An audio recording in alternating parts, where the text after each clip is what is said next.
and I have a different dad to my siblings that I grew up with, and they were all like white, so I couldn't understand. I was like, why am I different? I didn't understand why, like I couldn't keep eye contact with people, so I didn't like to look at anyone, and I didn't like them to look at me. I was alone.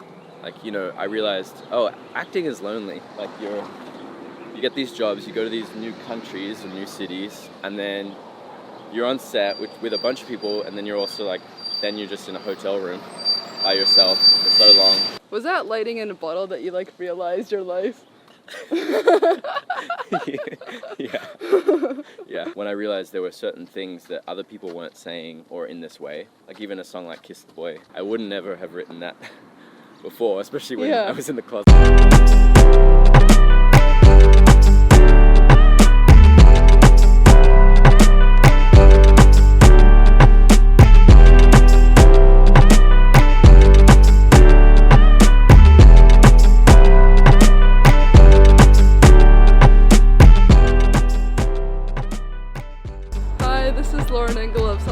I'm here with KEIYNAN Lonsdale. Hey. I saw Love, Simon, and I went with my boyfriend. I'm like, oh my god, I'm gonna interview you. Like next week, I was like, oh, this is so surreal. Hey. So you were born in Sydney, right? Yeah, like an hour west of Sydney. Yeah. Yeah. And your dad's Nigerian and your mom's Australian? Yeah. Did they meet in Sydney or? Yeah, they met in Sydney, and then but he was still sort of like living in Nigeria. Oh, okay. Back and forth, I believe. Yeah. Did you ever have like mixed identity issues growing up? Because like I'm half American and half Chinese, and I asked a lot of like mixed race kind of things. Yeah, I was mostly just like confused. I couldn't understand because I didn't like grow up with my dad, and I have a different dad to my siblings that I grew up with, and they were all like white, so I couldn't understand. I was like, why am I different to all of you? And then like we would go out to like, if we went outside, people would always ask my mom like if I was adopted, and like I always felt like separated from like my family and by other people, which was really weird. Yeah. But yeah, it was like that strange thing, and then I met my other siblings from my dad's side, and they're like full Nigerian, and then I felt like white in comparison to them. Yeah, so that's like, exactly how I feel. Like, yeah. It's a weird kind of weird, interesting thing. And you like grew into your skin like over time, like learning more, or? Yeah, I'm still doing it. Actually, coming to America was like a big part in it. I think like there's like the African community is growing in Sydney, but it's nothing in comparison to like black culture that is in America still. So I didn't grow up with many other black kids that were like me, and so even like living over here and just learning more about the history here has been like very helpful for my growth, and there's still a lot to learn, but yeah, it's kind of, I don't know, it's just a little step. Each time is a new like step and a new kind of learning curve. What was it like growing up with so many siblings? Like 11 total. It was kind of, it was interesting. It always made, even, you know, like going back, I went back home for my mom's 60th birthday, and like, we're all just so different, and everyone's so unique, but that's the only way I know it to be, you know? So I always find it interesting when like I have friends that don't have siblings, or they just have one or two, and like, I find that really fascinating. And who put you onto Michael Jackson a long time ago?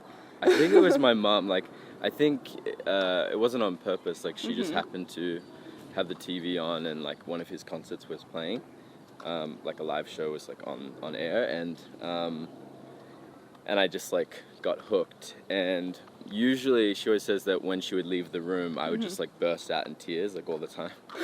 But she left the room, and suddenly she came back, and I was like still watching the TV, and she was like, oh my gosh, like maybe I should just buy him all this Michael Jackson stuff, and then it'll keep him calm and happy. And then she did, and then like, and that's all I needed. Yeah. What other music was playing in the house when you were growing up? My brother was playing like Korn and like heavy metal and stuff. Like one of my brothers. One of my sisters was playing like a ton of R&B, which I nothing against any genre, but I gravitated more towards the R&B. And also just like general pop and but yeah, I think mostly R&B. Yeah. Did you learn an instrument or? No, I'm trying to learn the ukulele now. 'Cause I want to be able to play a bunch of instruments, but I'm like, But no, I just was focused on like dancing and for majority of the time, and then eventually it sort of grew into acting and music. Yeah. What age did you start dancing actually? I did like my first like dance solo competition at 4 or 5. Oh wow. Yeah. Were you competitive? Yeah. I was super competitive. I was super shy, but I really wanted to be on stage, and I wanted to like collect as many trophies as possible, and like I just loved being on stage. Yeah. How do you describe yourself back then growing up? Quiet, scared, obsessive, like a dreamer. I felt like very misunderstood by everyone except for my mom, so it's like latched on. Yeah. Like that I had a lot of love. Yeah. And did you have like social anxiety since a young age? Yeah, I didn't understand why, like I couldn't keep eye contact with people. So I didn't like to look at anyone, and I didn't like them to look at me, because I just couldn't understand. And also because I was like this black kid with this white family in Australia, like everyone was just looking at me all the time. And then when I was dancing, I'd be like often the only boy, and so then more people would look at me, and I couldn't understand it. So then I would just I would walk around like this until I saw my mom, and then I would grab my mom and go, okay. But yeah, I couldn't keep any eye contact. My like teachers thought that I was mute. Oh. Yeah, and that I had like learning disabilities and stuff. Did you like school back then? I actually loved school. Yeah. I loved learning. The one thing I couldn't understand was why I was very like by the rules when I was a kid. So I didn't understand why like other kids wanted to break the rules, or like why they wouldn't listen to the teacher. Like I couldn't process that. I don't like rules now, but but yeah, I was very like I wouldn't cross the street unless like the light was perfectly green and like good to go. Like not until I was like 16. Honestly. Were your favorite subjects like creative subjects then at school? Yeah, I liked English, like creative writing. I liked spelling. I liked everything maybe except for geography. I was really bad at that. Yeah. I still am. And then I liked maths, but I wasn't that good at it. But I just kind of liked it. And I also liked business, like in high school, but I also wasn't very good at that. So I like a lot of things that I'm not good at. What did your parents do? My mom like worked 3 jobs, so I didn't grow up with my dad. I think he did like a lot of security work, but my mom like did everything. She was like raising 6 of us by herself. So she like had 3 jobs at once. She was working at this like TV store. Then for a long time she was working at the gas station, like from like 11 at night to like 8 in the morning, and then working at an office at the same time. Like she was just doing everything she could. Wow. Yeah. That's so impressive. But, yeah. I don't know how she did it and stayed sane, but she did it. She doesn't have to work anymore, so it's good. Did she push all of like your siblings and you creatively, or was it just kind of you? No, the eldest 2, like if I'm just talking about my siblings from my mom's side, they did dancing when they were younger, so my mom had a rough idea of that sort of world. So when I wanted to join it, she kind of knew where to go. But the others were really heavily into sports and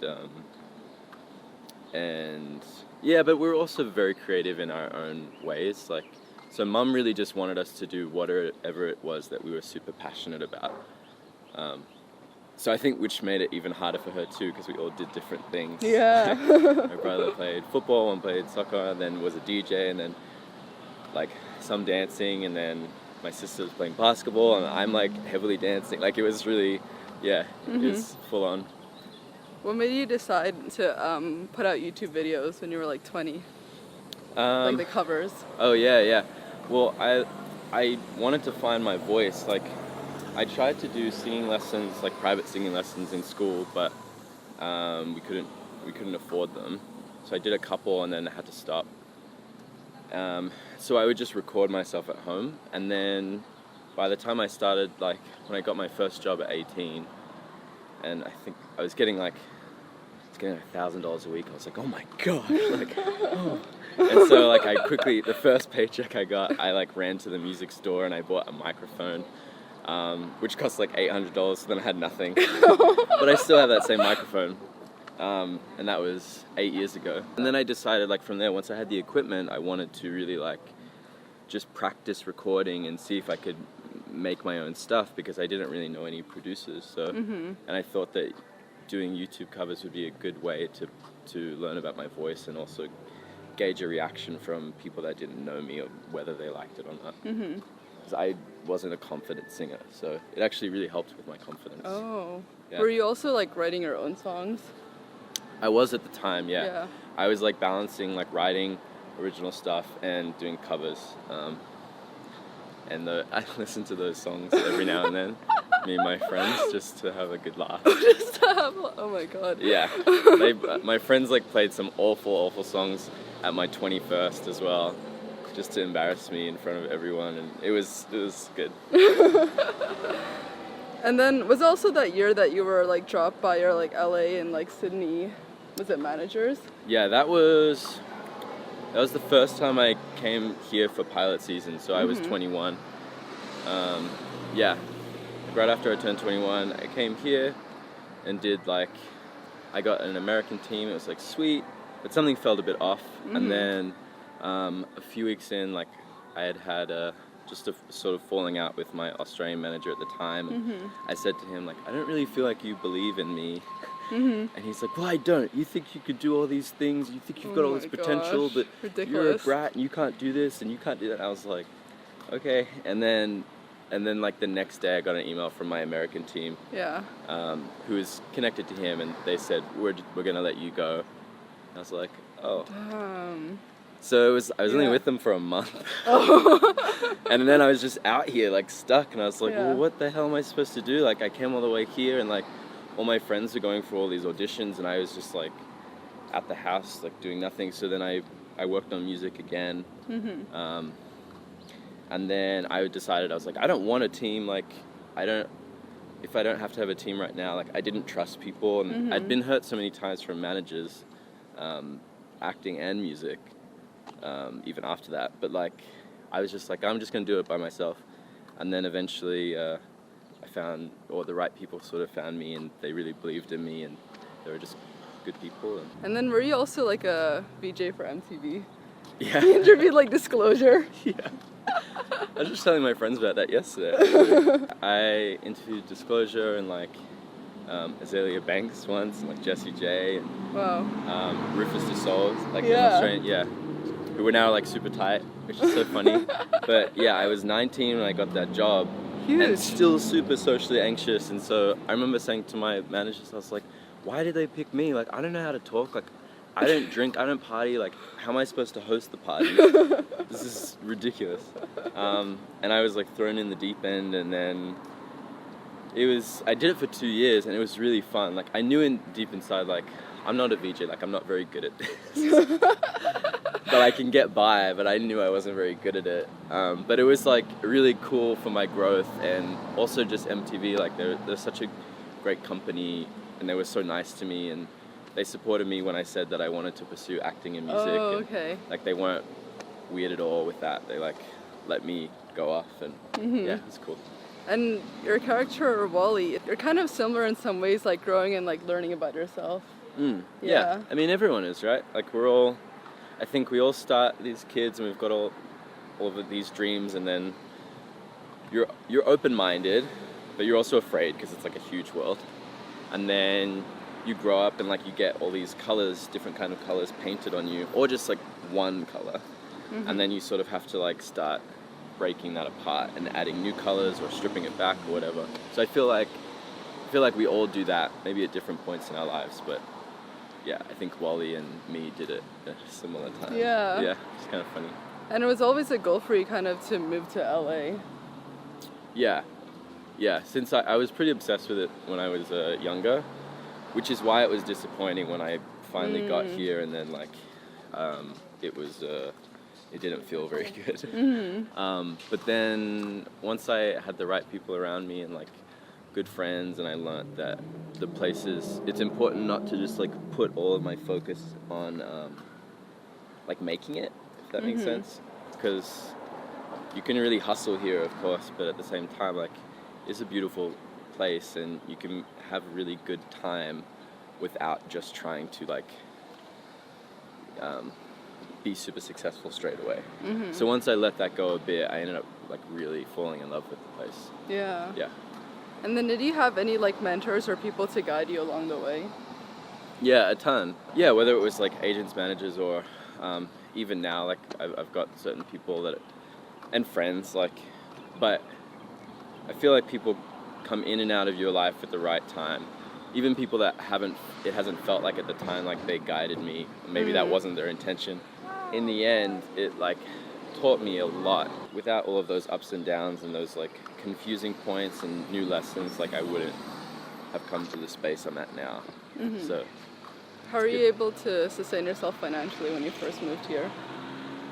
So I was a dance teacher. So while I was doing MTV, I was also teaching dance classes, like 6 days a week. Oh, wow.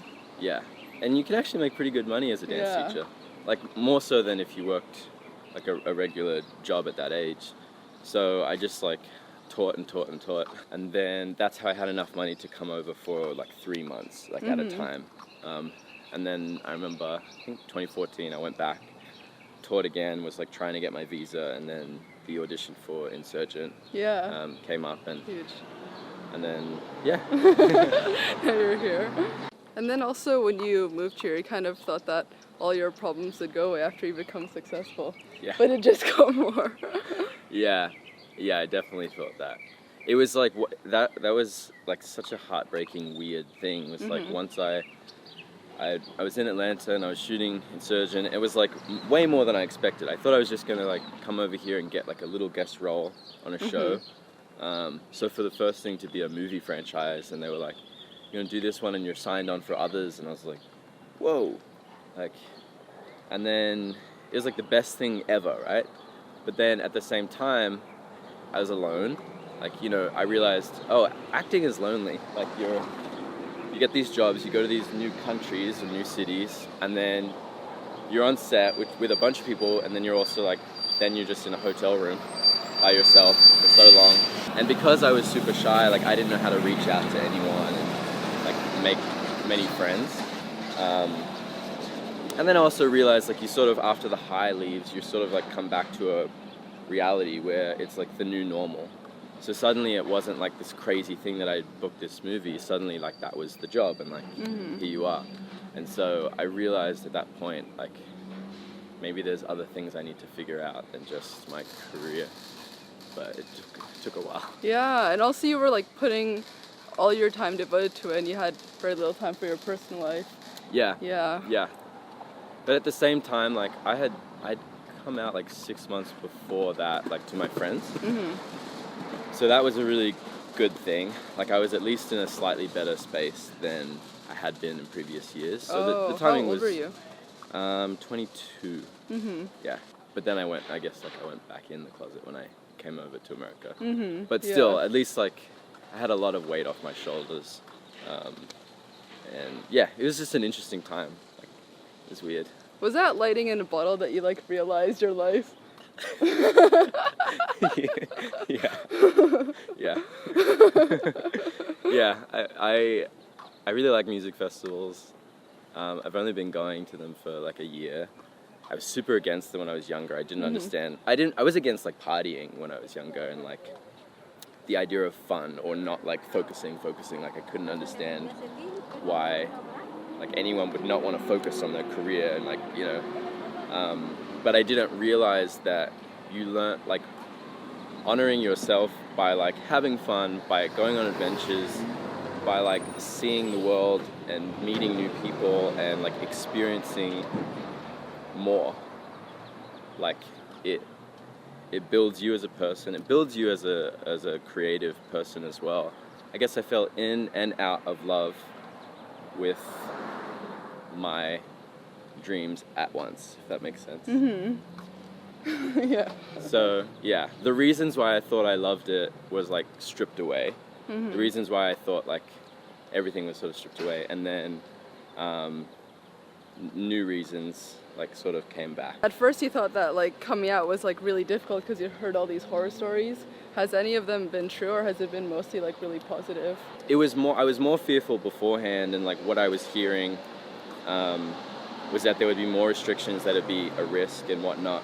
But then once I actually did it, it was more just a celebration and support. Oh, yeah.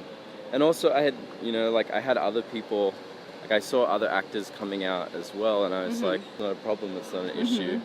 Unless you believe it's an issue. Yeah. It's like anything. What was the idea for your music video, Good Life? So the Good Life music video was actually inspired by the music festival, by Lightning.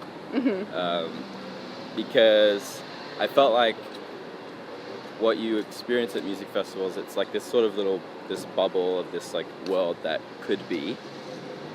And so I wanted to translate that into the music video of the way that I feel like the world could be one day if we were all, like all my friends and I, and they've helped me so much along the way, like we love each other so much, where there's no judgment, we're all supporting each other in the different things that we want to do, and we all work hard, but at the same time we all just are really happy that we're alive, I guess, and so sometimes there's nothing left to do but to celebrate, and so that's what Good Life was.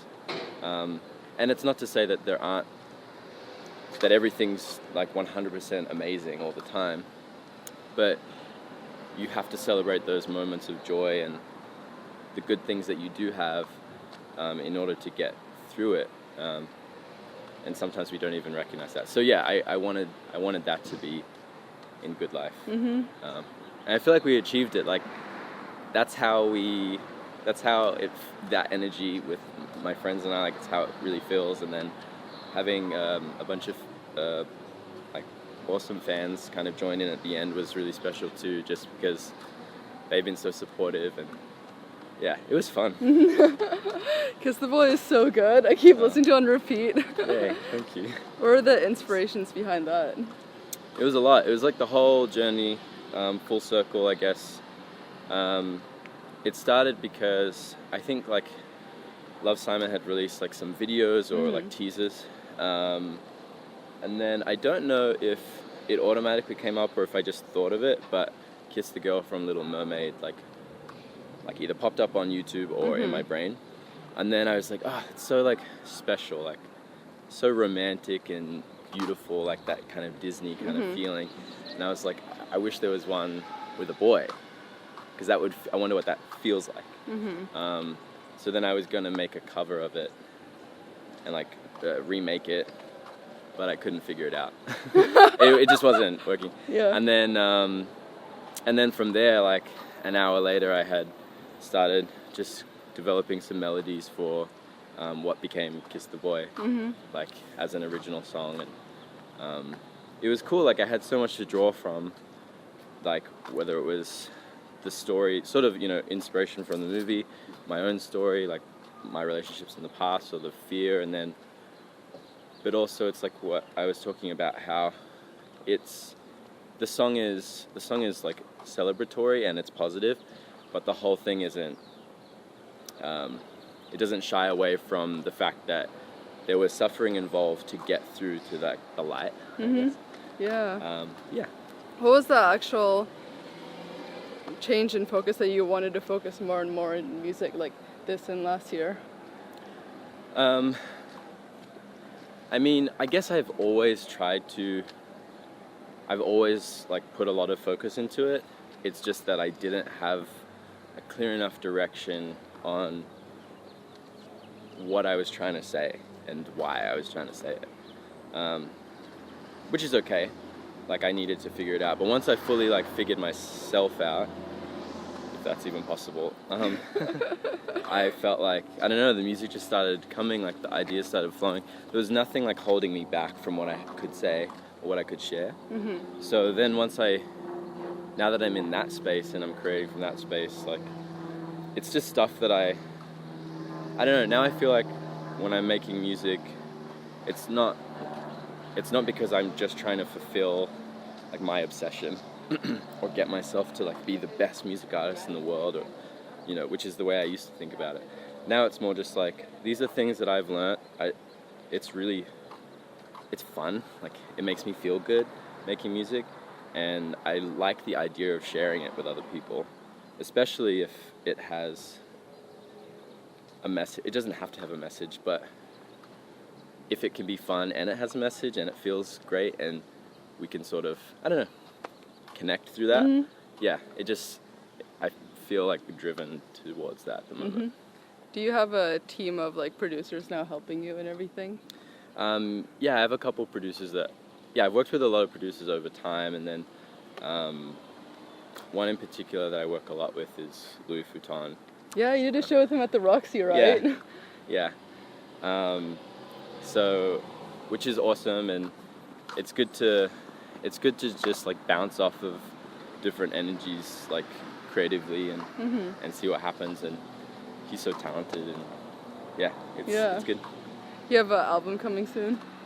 I don't know if it's soon. I hope it's soon. Like, the more I guess, like the more I discover about myself or other people, the more the album changes. There's a few like key songs on there that I know will definitely be on there, maybe like 4 or 5 that are already written, but I feel like the rest isn't written yet. And I have like hundreds of songs, but I'll know when it's right. Yeah. How do you say your music has changed since the early songs you made? I'm not copying other people anymore. I used to I didn't really think that I could create much original stuff. I didn't view myself as that. I thought I wanted to just like fit into a very specific like look and a very specific market, and target a specific audience. And because I didn't think I could be anything more than that, just because I was still young and growing up, and but the more that I became in touch with the things that made me unique, or not unique, but when I realized there were certain things that other people weren't saying or in this way, like even a song like Kiss the Boy, I would never have written that before, especially when I was in the closet, because I didn't believe that, you know, I didn't have that like courage, I suppose. What would you say have been your biggest challenges so far? In music? Or personal life, up to you. Or acting. Sexuality was the biggest challenge, like, but that was all involved with like just loving myself in general. I think it was once I realized that it was beyond sexuality, that's when I was really able to love myself. Because I thought the whole time I thought like that's the major thing, that's my major problem. But I realized it was just like loving the human that I am exactly as I am, whether I'm at a low or a high, or whether I do something good or something that's not that good, like still honoring me. So that was probably the hardest. And then a challenge like outside of myself is more so if I can see, I think most people in business, or which is like the world that we live in, operate with a closed mind, or not necessarily a closed mind, but we all, you know, really stick to the rules, and we like control and structure.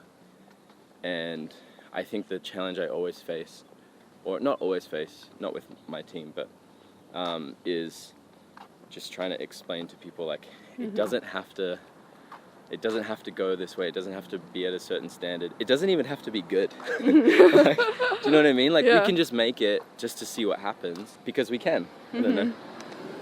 Yeah. What does love mean to you? Love means to me magic. Yeah. What does love mean to you? I guess having someone, or just like being understood by anyone, like friends, family, relationships. And then I feel like if you're understood, you could actually be yourself, but it takes a long time to actually feel like someone understands you. Yeah, that feeling of being 100%. That's such I 100% relate to that. I think being able to be with your friends or a partner or family and being like, I see you, like, and you see me, like exactly for who you are. You could do this, you could do that, you could say this, you could say that, but I know who you are, and I love that person. Yeah, that's love, like unconditional. What does success look like to you? Love. Yeah. Yeah, I think, before it used to be the best entertainer, be significant in the world, make changes, and now success is if you feel whole and successful, and you feel love for yourself and for others, and you can be proud of yourself, whether it's like you changed one person's life or a million person's lives, or even if you're proud of yourself because you're like, I woke up today and I put on music and I danced around the house, then you were successful that day. Yeah. If you feel good, like, then you did it. Yeah, I love that. Last question. What do you want to be remembered for? It's such a hard question. Just being me.